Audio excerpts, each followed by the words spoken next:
స్తోత్ర, పరిశుద్ధ మీకు స్తోత్రం, స్తోత్రం, స్తోత్రం. అయ్యా విన్న సాక్ష్యం కూడా మేము ప్రార్థిస్తున్నాం ప్రభా. ఆయన తండ్రి ప్రభా, తల్లిగారి ఆరోగ్య విషయం మీ సహాయం చేయండి ప్రభా. అయ్యా అద్భుతకరమైన స్వస్థత విడుదల మీరు కలిగి చేయండి ప్రభా. నీ గాయపడ హస్తాన్ని మీరు చాపండి ప్రభా.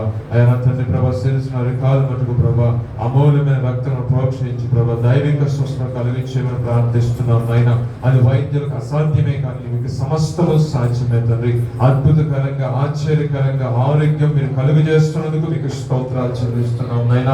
అయా సంఘంగా చేస్తున్న ప్రార్థన, వ్యక్తిగతంగా తల్లిగా చేస్తున్న ప్రార్థన ప్రభా, విశ్వాసులు చేస్తున్న ప్రార్థన, సేవకులు చేస్తున్న ప్రార్థన, సకల పరిశుద్ధులు చేస్తున్న ప్రార్థన మీరు ఆలకించి ఆ బిడ్డకి సంపూర్ణమైన స్వస్థత విడుదల యేసు నామములో కలుగును గాక అని ప్రార్థిస్తుండగా మీరే మీ నామ మహిమకరంగా బిడ్డ మీరు లేవనెత్తి ప్రభా ఆరోగ్యం కలిగజేసి మీ సాక్షిగా వాడుకుంటున్నామని యేసు క్రీస్తు వారి పరిశుద్ధమైన నామములో నడుచున్నాము తండ్రి. ఆమె రీతిగా